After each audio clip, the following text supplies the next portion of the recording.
Vous écoutez la MIF Production, le podcast des métiers du cinéma et de l'audiovisuel. Ça ne me suffisait plus, il fallait que je crée.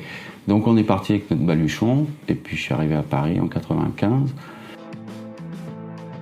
L'affichiste, tu veux, il est là au service du film, quand les affiches mythiques ne sont que des affiches de films qui ont été mythiques. Il y a certains qui sont très fidèles. Guillaume Canet m'a été fidèle longtemps, parce qu'il y avait une rencontre un peu. Pas de personne, mais je veux dire artistique. Toi. On te demande un cheval, de dessiner un cheval, mais on te fait allonger le cou tellement qu'après on te reproche que ce soit une girafe. Enfin, l'affichiste, c'est ça, c'est une information sur une image, enfin, ou une information en tout cas, donc comment la transmettre le mieux, quoi. De toute façon, tous les créateurs sont face à ça, tu t'offres d'abord un truc, en fait. Tu te fais plaisir. C'est une chance super de pouvoir se dire, tu t'emmerdes jamais, quoi, en fait, puisque tu te proposes toujours quelque chose. Alors, des fois, t'as pas envie, tu te forces pas. Vous connaissez sans doute les affiches des films Les Choristes, Yves Saint-Laurent, Les Petits Mouchoirs, Les Beaux Gosses. Derrière ces affiches, un homme, un artiste, un affichiste, Jeff Monory. Bonjour Jeff. Bonjour. Merci de m'accueillir. Mais merci à toi d'être venu. Alors on va parler de ton parcours, de ton enfance, de ton... ouais, on va faire une introspection de ton métier, de tes métiers, de ton quotidien. Mais d'abord, est-ce que tu peux te présenter ? Alors, je m'appelle Jean-François Monory en fait, et puis depuis la 6e, ma prof d'anglais m'appelle Jeff. Donc je me suis appelé Jeff très vite, et ça m'a été mon nom d'artiste, donc ça c'est pour le début. Et je suis né en 70 à Nice, voilà, sous le soleil. Et puis j'ai fait mes études là-bas, de graphiste, après le bac. Et puis après je suis parti à Toulouse, parce que Nice proposait très peu de choses à ce niveau-là. Voilà, pour le parcours. Et après Paris, en 95. Voilà. Et depuis je suis là. Maintenant je suis à Romainville, même précisément. Mais voilà. Tu veux que je t'en dise plus sur mon enfance, hein ? Eh ben, on peut partir sur l'enfance. Au soleil, du coup. Oui, Nice, région formidable. Voilà, des parents profs et artistes, écrivains, voilà, qui m'ont baigné dans un univers très, très imaginaire, très ouvert, voilà. Donc du coup, moi j'en ai pris mon empreinte. Mon frère est chanteur, guitariste. Enfin voilà, on est un peu une famille d'artistes, comme on dit. Donc ça m'a bien baigné pour faire des arts graphiques. Voilà, mais j'adorais le théâtre, j'adorais faire plein de trucs. Et puis j'ai rencontré une femme très jeune, ce qui m'a fait tout de suite avoir un métier, quoi.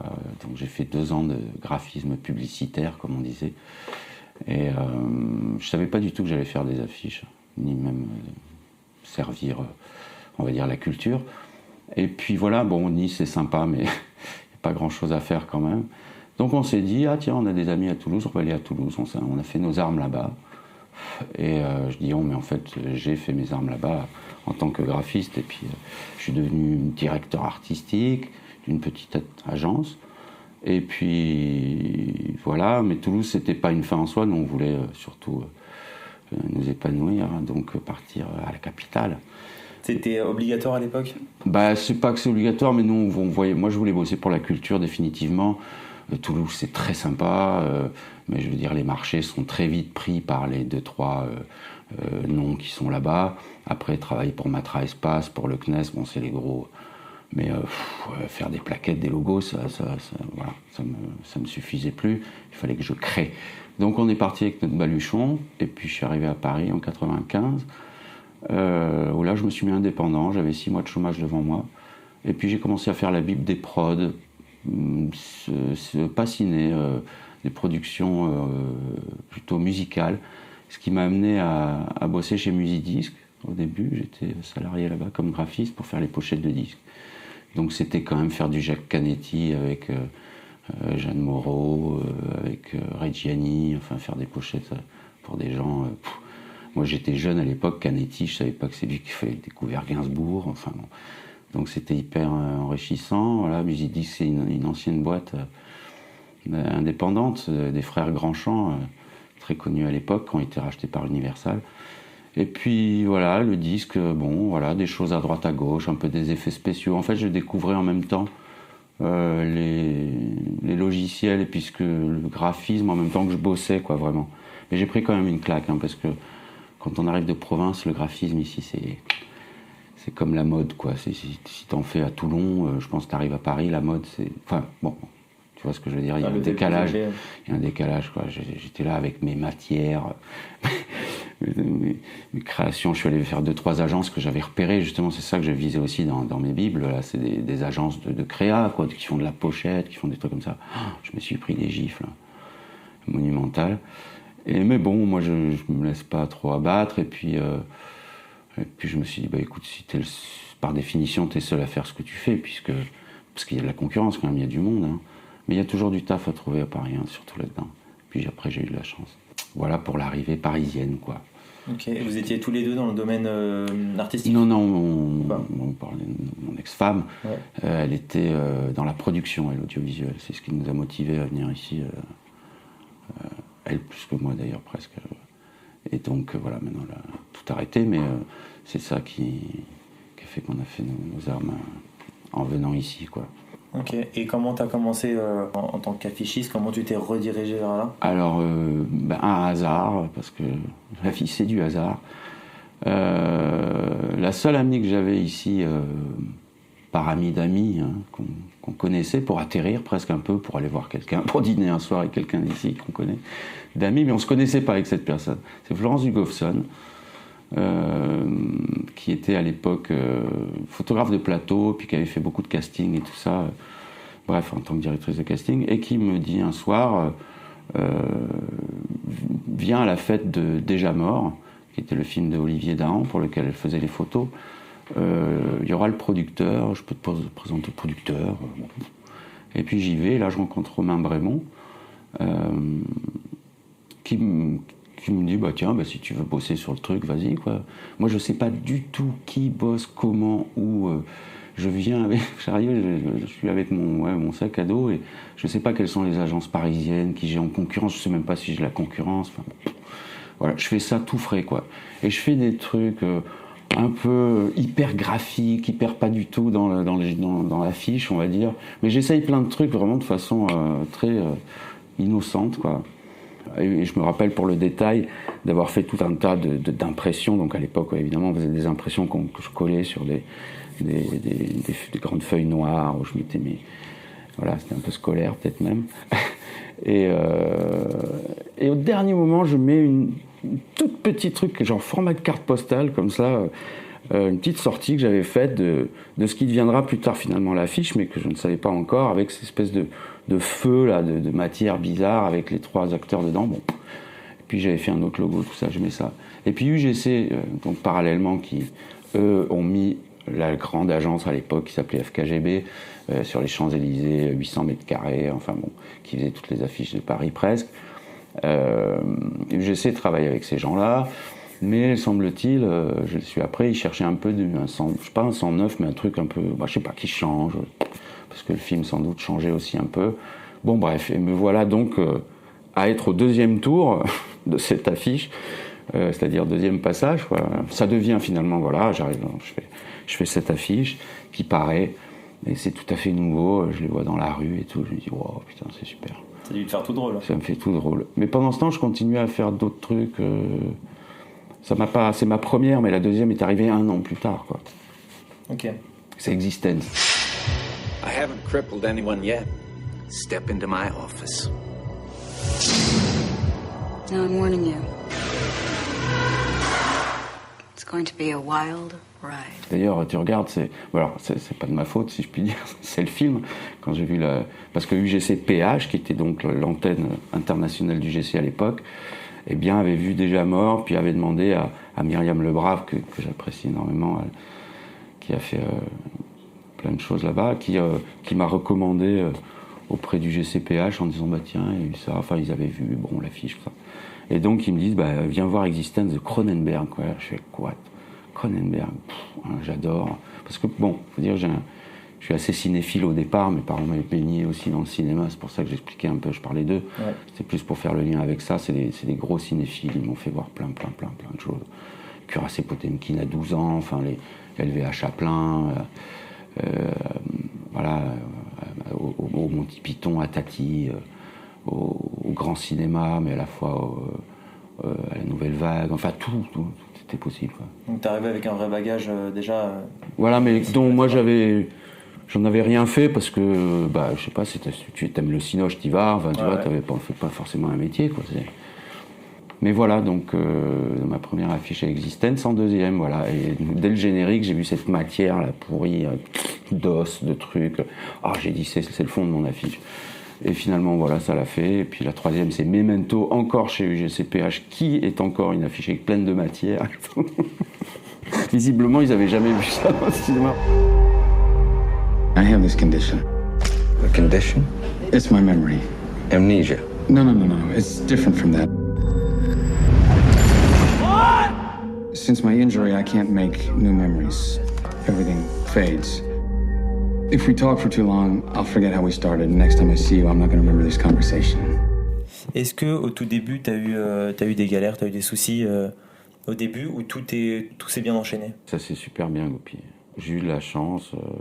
Au départ, j'ai quand même travaillé pour des trucs un peu genre érotique X, de l'époque, hein, donc on n'était pas encore dans Internet et tout ça. Tu parlais dans une interview de 3615 érotique, ouais. Ouais, non, mais alors ça, j'en ai fait à Toulouse du 3615. Le mec, il me disait, il avait des pavés de 3 cm sur 2 dans des journaux, il en a 150. Il me disait, il faut qu'on voit que moi, hein. Et il a 60 informations dessus. Quand tu commences petit, tu commences par les trucs de merde, hein, comme on dit. Mon Dieu, j'avais pris une photo de mon ex-femme à l'époque, juste du visage, avec la langue qui sort pour faire la pochette du CD-ROM. Bon, bref, je savais pas du tout que j'allais faire des affiches, que ça allait gazer pour moi. Mais par contre, tout s'est enchaîné. C'est-à-dire, après, j'ai fait d'autres trucs. Puis tu sais, à Paris, tu rencontres vite des gens facilement. Je suis assez sociable, on va dire. Et puis j'étais avec quelqu'un qui travaillait aussi pour Canal+, pour des gens comme ça. Alors ça n'a pas été forcément des connexions avec mon travail, mais quand même, ça circule très vite. C'est ce que je voulais en venant à Paris et c'est ce qui s'est passé. C'est le fait de travailler facilement, finalement, quoi. Et justement, j'aimerais bien savoir à quel moment tu t'es dit « Ok, je pars à Paris ». À quel moment tu as eu ce déclic, ce passage à l'acte? Eh bien, c'est qu'on avait fait le tour de Toulouse, j'avais fait le tour de ce que j'avais à faire, c'était le bon moment, je sais pas, à un moment donné, tu décides de faire un truc, c'est le bon moment. Okay, parce que Toulouse, on savait que c'était... Ouais, parce que Nice-Paris, quand même une petite claque, hein. Nice, Toulouse, Paris. Bon. Ok, t'as fait une escale plus douce, quoi. Voilà. Ok, je vois. Non, ça a été en douceur.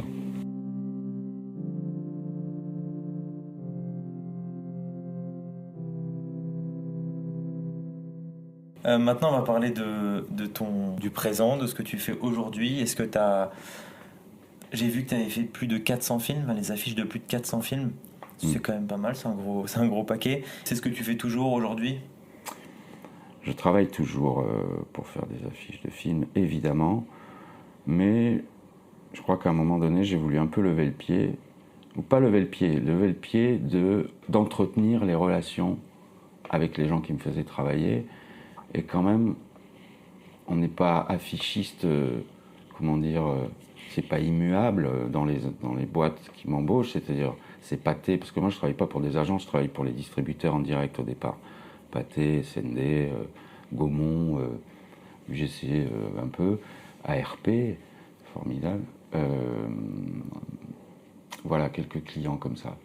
Et j'avais pas bien réalisé que je tenais sur le bout des doigts de 5 personnes finalement, enfin 5 entités.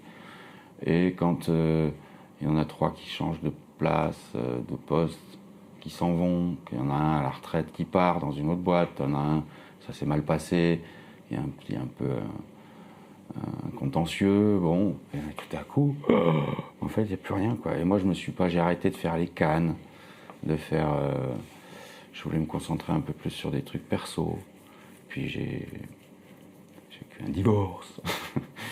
Non, mais tout ça fait des changements de vie.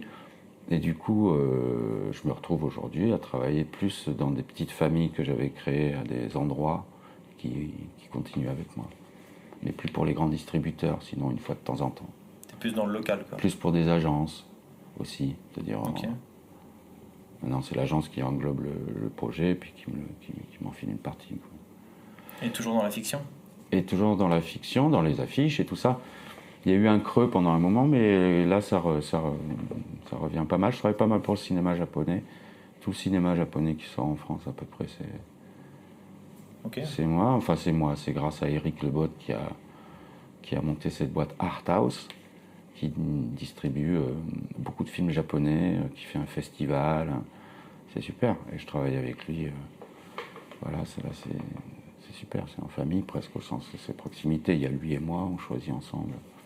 Justement, ça fait une belle transition pour la suite. Comment ça se passe? Comment on crée une affiche de film? Avec qui, du coup, on voit, tu m'as dit les distributeurs, mais du coup, là aussi, les agences ou les... Comment c'est découpé? Ouais, comment c'est découpé? Comment en fait, on en arrive à créer une affiche? Les étapes. Il faut réfléchir à ce qui est fort dans le film. Bon, après, passer la contrainte, par exemple, des stars sur parce que ça englobe plein de choses. C'est-à-dire que tu as l'aspect, c'est comment je vais, d'un acte créatif, répondre à une demande commerciale pour que ce soit à la fois, ça donne envie, puis que ça respecte le film. Mais il ne faut pas essayer de trop en dire sur une affiche, c'est ça le problème. Vraiment, il faut essayer de faire un truc. C'est-à-dire un objet, même qui soit humain, mais une idée, un truc comme ça, qui soit assez vite identifiable. Mais en fait, moi, je réfléchis à savoir ce qui est fort dans le film. Des fois, le film, ce qui est le plus fort, c'est le titre. Ça veut pas dire que le film n'est pas bien, c'est dire que ce qui est fort pour vendre, ça va être un titre. Tu vois, je sais pas si tu écris un truc genre...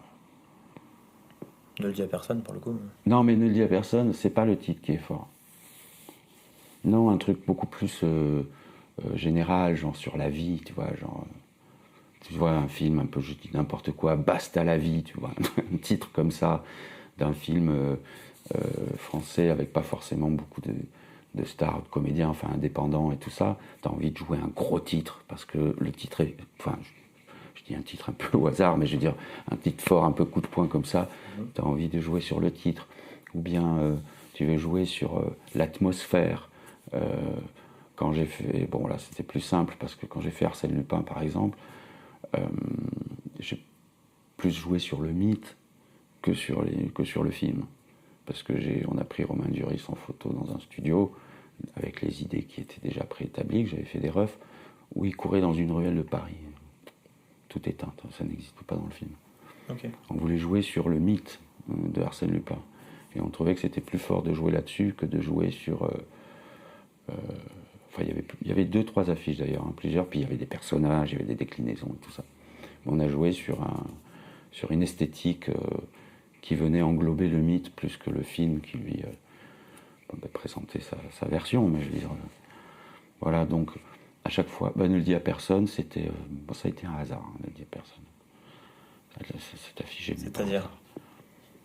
Eh bien, à l'époque, Cluzet et pas encore, on va dire, le bankable d'après, quoi, le mec sur qui on peut vraiment monter un film. Mais c'est le premier rôle. Par contre, dans tous les seconds rôles, c'est que des restas.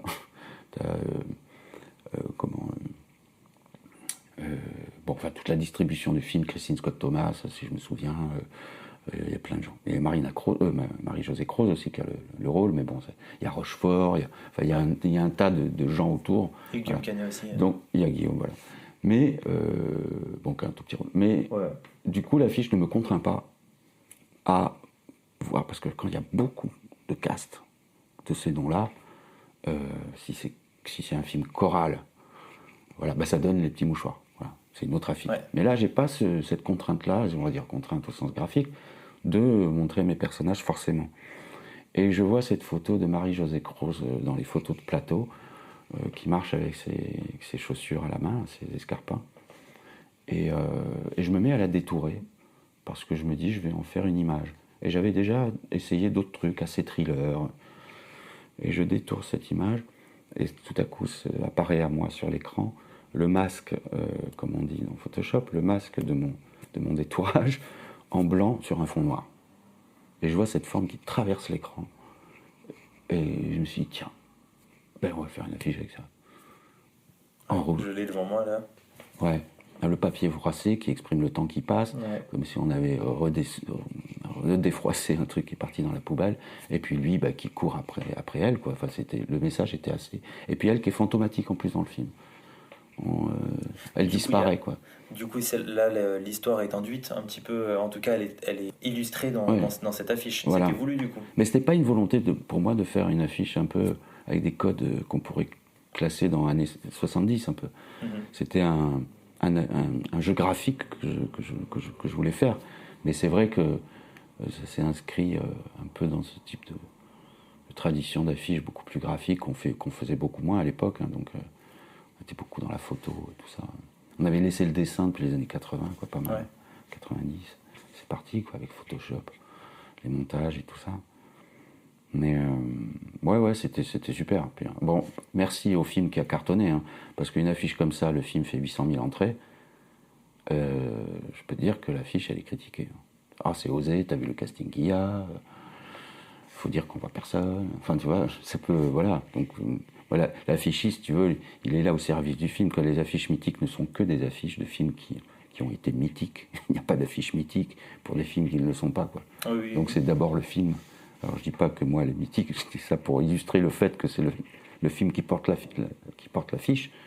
Parce que Barry Lyndon, par exemple, ça ne devait pas du tout être ça au départ. Ils se sont battus, voilà, les deux frères, là, pour que ce soit... Enfin, ils se sont battus, ça a failli ne pas être ça. Et le film est tellement magistral que l'affiche en devient magistrale. Et elle est magnifique. Mais elle est magnifique parce qu'on pense tout de suite au film magnifique que c'est. Parce qu'il y a des tas de graphistes qui travaillent super bien et qui peuvent sortir ce genre d'image. Mais il faut être sur le coup. Et puis il faut être... voilà. Enfin, sur le coup. Il se trouve que moi, du coup, me permet de dire que j'ai été sur les coups. Mais parce qu'on en essaye tous des affiches de ouf. Ah oui. Enfin, de ouf. Un peu osé. Et des fois, ça passe. Et des fois, les films ne le nécessitent pas. Il ne faut pas faire un truc gratuit pour faire un truc. Je me pose la question aussi de est-ce que le réalisateur ou l'auteur intervient dans le processus de création ? Un directeur marketing nous appelle pour voir le film ou pas le voir, ou parce qu'il est juste à l'état du scénario et va bientôt être tourné, ou parce qu'il est déjà tourné et qu'il y a déjà du matériel et qu'ils veulent déjà voir des choses, ou bien ils veulent avoir des idées et donc faire des refs ou mettre en place des shootings, ou sur le tournage, ou des shootings en studio. Mais tout ça vient du distributeur et du moment où il démarre le travail sur l'affiche. Après, tu peux être appelé par des producteurs parce qu'ils ont aimé ça, parce que tu as déjà travaillé avec eux, parce que ceci, cela, ou par un réal qui veut continuer de travailler avec toi. Mais les réals, ils sont plus en retrait là-dessus quand même. Il y a certains qui sont très fidèles. Guillaume Canet m'a été fidèle longtemps, parce qu'il y avait une rencontre un peu, pas de personne, mais je veux dire artistique. Tu vois, Ouais. Il est tellement kiffé, ne le dit à personne, qu'il a voulu... Puis lui, il gère vraiment beaucoup ces choses-là aussi. Des réals qui s'en fichent, ils veulent leur affiche, ils font confiance à la boîte de prod ou à la distrib, parce que les mecs ont distribué 1000 films dans leur vie, et que toi c'est ton deuxième, et que tu fais confiance à quelqu'un qui a fait 400 millions d'entrées. Mais tout ça, c'est des discussions. Des fois, il y a des premiers films où les réalisateurs ont une forte personnalité, ou bien ils veulent faire peu de concessions, ou bien c'est leur bébé, ils le travaillent depuis 7 ans, donc ils veulent pas voir des choses. Alors que le distributeur, lui, il est là pour faire des entrées, mais pour aussi respecter le film. Enfin, c'est compliqué, mais souvent, ça se réduit quand même beaucoup. On ose plus quand on est plus sûr du film. Voilà. Et un distributeur, a priori, il a cette compétence de se dire, tiens, il a quoi dans le ventre? Il a 500 000, il a 1 million, il a 2 millions. Bon, après, s'il en fait 10, c'est une surprise, mais je dirais, il sait ce qu'il a dans le ventre, un peu, le film. Ouais. Bon, Ok. Donc c'est plus le distributeur qui gère ça généralement. Ouais, Okay. Forcément, ouais.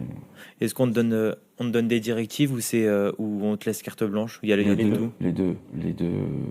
Les deux, bien sûr. Moi, j'aime bien quand on me dit, on voudrait voir ça, parce que ça évite de faire plein d'autres choses qui servent à rien. Ouais. Bon, en même temps, quand tu es indépendant et que tu as fait un peu un nom, une signature ou un truc, de fait, on vient plus te chercher quand même pour ça que pour un travail d'agence. Ok. Tu vois. même si j'ai fait les tuches 1, 2, 3, 4 qui seraient plutôt attribués à ce qu'on appelle un travail d'agence plutôt que. Mais c'est parce qu'au départ c'est parti modestement ce truc-là. Comme j'étais avec Pathé à l'époque, après quand tu as fait le 1, là il y a une fidélité pour le coup, le 2, le 3. Mais même si tu travailles plus sur d'autres films, que tu n'as plus autant de flux, il te rappelle. Donc ça pourrait être considéré comme un travail entre guillemets d'agence par rapport à l'aspect créatif. Mais sinon, oui, donc du coup, on sait de toi ce que tu vas apporter, enfin ce qu'on attend un peu de ce que tu vas faire. J'ai pu être sur des comédies grand public, genre Le Plan Parfait, Un Plan Parfait, ou des trucs L'arnaqueur, ou Chouchou, ou des choses comme ça, qui sont plus des shootings et tout ça. Mais ça, c'est parce que mon nom était... On est tellement peu à faire ce métier que finalement, on pense toujours au même. Et ça t'est déjà arrivé de refuser parce que artistiquement tu t'y retrouvais pas? Non, mais moi je m'y retrouve beaucoup avec les gens. Après, non, je crois pas avoir eu ce problème. Ça m'est arrivé de rater, hein, évidemment, ou de pas avoir les compètes, ou de pas trouver. Mais je suis assez acharné. J'aime bien. Enfin, généralement, quand ça se débloque pour toi, ça se débloque pour le client presque. Hein. Tant que c'est pas fait pour toi, en tout cas, c'est très dur. Et des fois, je suis allé vendre des affiches que j'y croyais pas, quoi. Et comme par hasard, ça passait pas, quoi. Et puis tu repars, et puis tu te dis, tiens. Et puis en fait, tu as un déclic, tu te dis, ah, tiens, ça. Et puis ça va plus lui plaire. Bon, après, c'est pas automatique. Ouais. Et des fois, arrive, ça fait plaisir. Tout à l'heure, je voulais te parler des distributeurs. Ça m'est arrivé souvent. Pour l'image que je peux donner, c'est on te demande un cheval, de dessiner un cheval, mais on te fait allonger le cou tellement qu'après on te reproche que ce soit une girafe. Évidemment que c'est pas bien puisqu'on a tout défoncé. Tu enlèves la nature de l'idée, donc forcément tu la bouges comme tu veux, mais après ça tient plus, donc on la présente plus, donc tu fais plus le truc, donc ça marche pas. C'est une métaphore ou c'est une vraie histoire? C'est une grosse métaphore. Ok. Mais ça donne un peu l'image du truc, si tu veux. Voilà. Mais des fois, moi j'adore être surpris par cet échange qui fait que il te fait faire un truc meilleur, et ça va dans le super bon sens, quoi. Justement, qu'est-ce que t'aimes dans ton métier? Dans ce métier-là, en tout cas. L'illustration, hein, c'est l'illustration. C'est l'illustration. C'est le défi d'essayer de trouver la chose qui est juste à l'endroit où ça doit être. Après, c'est pas universel, je veux dire, c'est juste pour... Déjà, si c'est juste pour toi, c'est déjà pas mal. Parce que tu te dis, tiens, bon, moi j'ai fait un truc cohérent avec ce que j'imagine du truc. Après, c'est pas pour ça que c'est universel et que tout le monde va le kiffer. Et puis alors, en plus, ils ont des intérêts tellement différents. Mais quand même, quand t'es graphiste, des fois, tu fais un boulot de distributeur ou de marketeur. Et l'inverse, c'est plus difficile. C'est-à-dire que toi-même, tu te dis, bon, qu'est-ce qui va marcher, qu'est-ce qui peut marcher là? T'es pas là pour créer quelque chose d'absolu. Tu te dis, tiens, ça peut marcher au sens commercial. Tu vois, ce type de graphisme, ce type de machin. T'es là pour réfléchir au film, pas à ton métier. Enfin, l'affichiste, c'est ça, c'est une information sur une image. Enfin, ou une information en tout cas. Donc, comment la transmettre le mieux, quoi. Mais quand c'est l'art, quand c'est le cinéma, c'est un peu pervers pour ça. La pub, elle ne cache rien. La pub, elle te dit, achète ce produit, c'est clair. Là, on te dit, t'as vu. Donc les gens, ils sont moins sûrs, tu vois. Ils peuvent pas se dire, t'as des sensibilités artistiques là dans le réal. J'aimerais vous parler de l'aspect juridique. Est-ce que tu as créé une société? Quel statut juridique tu as aujourd'hui? Et tu as eu tout au long de ta carrière? Alors non, j'ai dû faire cette erreur, comme on m'a dit récemment. Mais ça, c'est pour les filous, peut-être. De monter une boîte. Non, moi, je suis artiste, auteur, comme c'est ça mon statut, quoi, maison des artistes, en fait. Mm-hmm. Donc, c'est un statut précaire, comme on n'a pas idée, parce que quand il se passe rien, quoi. J'ai pas d'acédique, j'ai pas de couverture. Voilà, ça cotise assez peu à la retraite, mais j'ai des caisses complémentaires. Ouais, artiste-auteur, c'est-à-dire je facture, je facture la TVA, tout ça. J'ai un numéro ciré, mais j'ai pas monté de micro-entreprise. J'aurais dû, mais je suis tellement pas administratif que je sais pas, le plus léger possible, quoi. Il faut l'être. J'ai fait un épisode la semaine dernière sur justement les statuts juridiques et tout ça qui concerne le cinéma. faut s'accrocher. Ah ouais. Faut s'accrocher. Ouais. J'ai mis du temps à me renseigner. Et encore, j'étais hyper concis, mais s'il fallait que j'entre dans le détail, j'aurais mis plusieurs journées juste pour expliquer l'ensemble de ce qui est possible dans le cinéma. Donc c'est assez... Enfin, cela dit, Maison des artistes, au tout début, quand tu es en précompte, la fiscalité, ouh là là. Pendant un an, il faut que tu fasses 3 chèques, tu demandes 3 chèques aux clients. Enfin bon, bref, c'est très particulier, mais c'est quand même pour protéger aussi... Enfin non, ça a été créé pour les peintres qui ne savaient pas comment vendre leur toile, quoi. Donc là-dedans, ça englobe les graphistes, plein de gens. En essayant d'emménager chez vous, je suis en train de découvrir la magie de l'administration française. Oh, franchement, je pensais que votre point fort, c'était la gastronomie et le collaborationnisme, mais en vrai, le gros artisanat hexagonal, c'est de chier dans la colle à chaque fois qu'il faut faire une démarche administrative. Hein. Oh. J'ai vu sur ton Insta que tu avais plein d'autres occupations. T'avais plein d'autres... t'avais plein d'autres... Enfin, quelle place tu mets au divertissement ? Quelle place tu mets au divertissement, je veux dire, créatif ?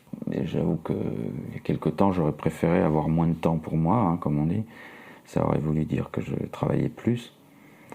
Mais j'avoue que j'ai eu de longues périodes où je me suis exprimé tout à fait autrement, quoi.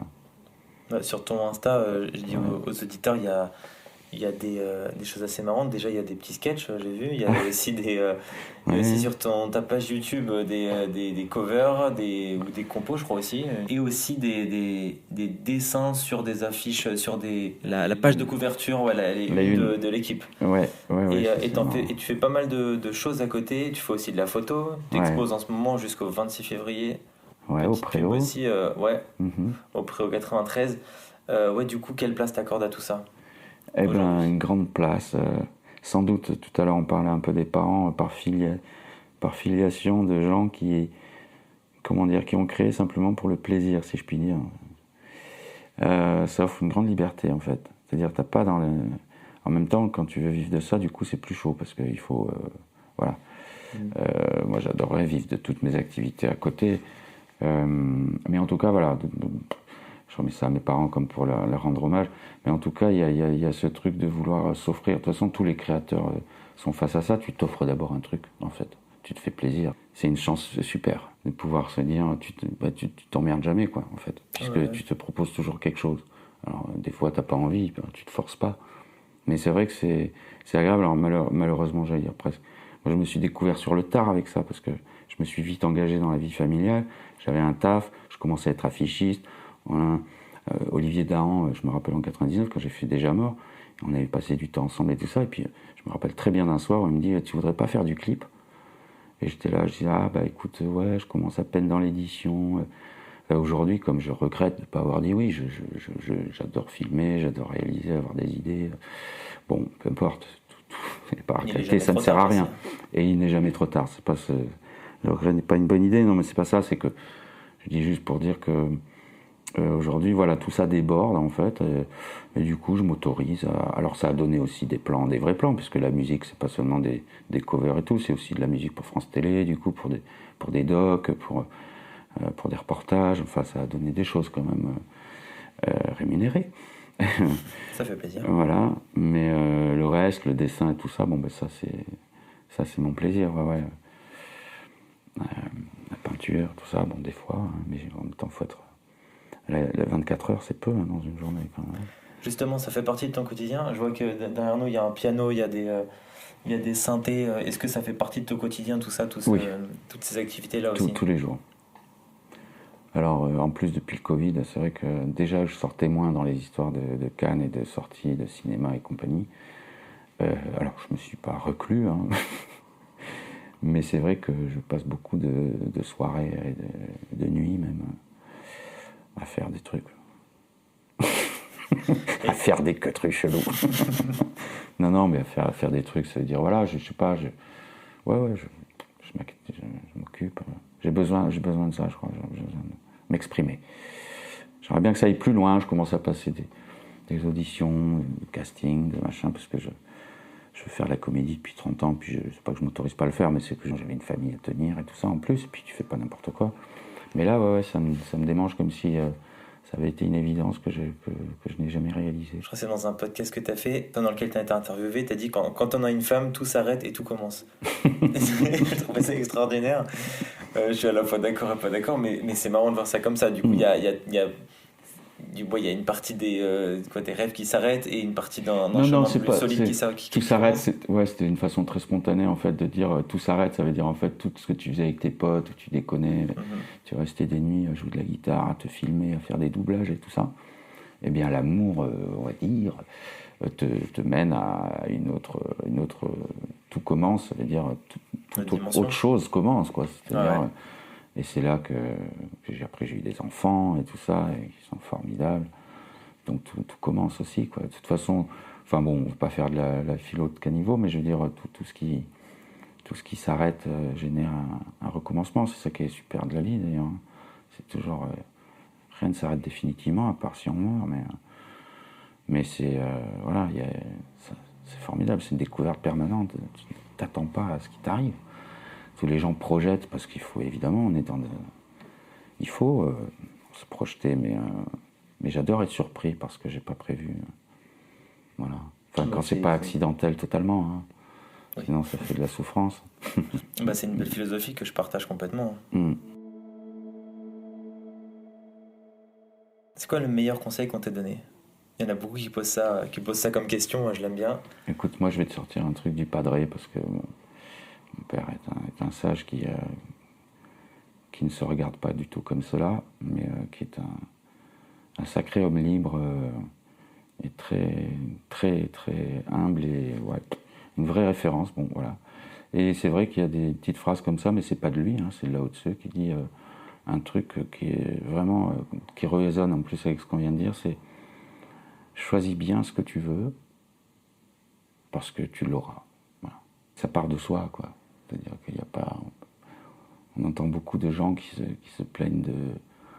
Et il y a de quoi, hein, je parle pas du tout dans le social et tout ça, mais au-delà de ça, qui remettent tout sur l'extérieur, en fait, sur la politique. Ouais. Alors que d'abord, la vérité, elle est en toi, donc change un truc en toi pour changer. C'est Gandhi, d'ailleurs, qui disait ça, pour changer l'extérieur, change l'intérieur, quoi. Il n'y a pas de... Il faut arrêter de penser que... Donc les choix que tu fais, tu peux être victime de la vie, de choses, mais... ça engage à quelque chose de profond, quoi. C'est pas assume-le, c'est sûr, le langage moderne dirait ça, quoi. Oui, je sais plus dans quoi je suis parti, pardon, excuse-moi. On portait sur le conseil, mais... Oui, voilà. On s'est écarté. Le meilleur conseil qu'on m'ait fait, c'est quand j'avais 14 ans en escalade, moins que ça, 12 ans, on m'a dit, ne regarde pas en bas. Voilà. Ah. Faut le vertige de regarder en bas, faut regarder en haut, en l'air. Faut avoir les yeux en l'air. Donc toujours continuer à rêver. Ouais, mais les yeux en l'air, c'est pas les yeux en l'air, c'est une façon de se grandir. C'est pas.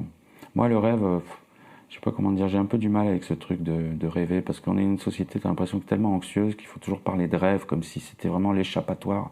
La réalité, elle est super pour imaginer plein de trucs, quoi. Alors, je parle de rêve pas candide, plutôt de rêve dans le sens objectif, dans le sens choix, justement. Ouais, tout à fait. Non, puis regarder en l'air. Enfin, c'est un peu bateau ce que je dis parce que. Regarder en l'air, c'est regarder la suite. Hein. Ouais, exactement. Regarder vers le ciel, quoi. Hein. Comme je disais dans une chanson, puisque tu parlais de ça tout à l'heure, je préfère regarder l'espace que les limaces, quoi. C'est sûr. On salue d'ailleurs les limaces. Oui, les pauvres qui ont perdu leur maison, vraiment, je compatis, les homeless.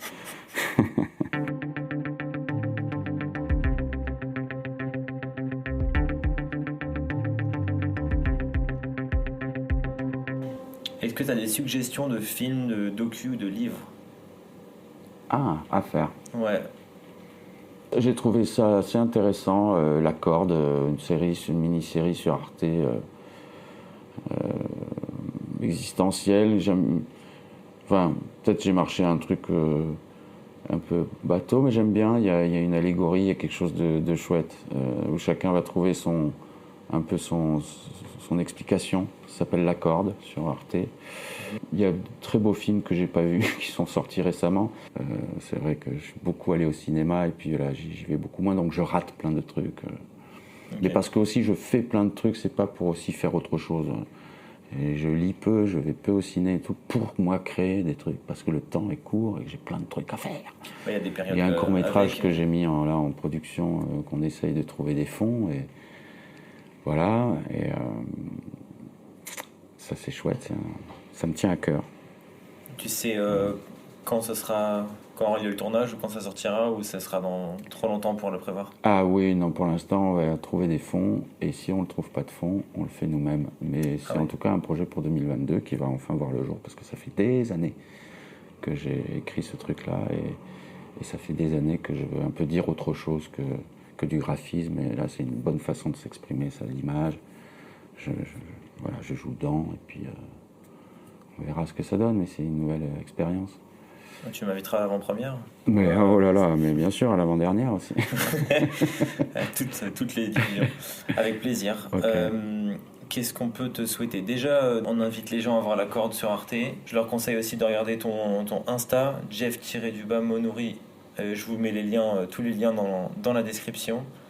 Et voilà. Voilà, il y a beaucoup de choses, mais il n'y a pas beaucoup d'affiches, j'avoue, pour les gens qui sont adeptes ou qui aimeraient découvrir ça. On faut descendre sur le compte, il y a des choses, mais c'est vrai que c'est pas un compte professionnel à ce niveau-là, c'est une façon de montrer un peu d'autres choses, justement, parce qu'il n'y a pas besoin d'Instagram pour faire des affiches de films. Donc. Oui, non, mais il est bien garni, il y a plein de choses à voir, je vous invite vraiment à y aller. Et j'ai l'impression de ne pas avoir le micro depuis tout à l'heure, j'ai l'impression qu'on n'enregistre pas, on est dans une conversation, j'ai passé un très bon moment. C'est gentil, moi aussi. Donc merci pour l'accueil et merci pour le moment que tu nous as accordé, que tu m'as accordé. Merci à toi, Alexis, c'était très agréable. Le plaisir est partagé. Merci d'avoir écouté cet épisode jusqu'au bout. Vous pouvez me retrouver sur Insta @lamifproduction au pluriel si vous avez des questions, des suggestions ou si vous voulez intervenir dans mon podcast. On se retrouve la semaine prochaine. Du kiff. Ciao.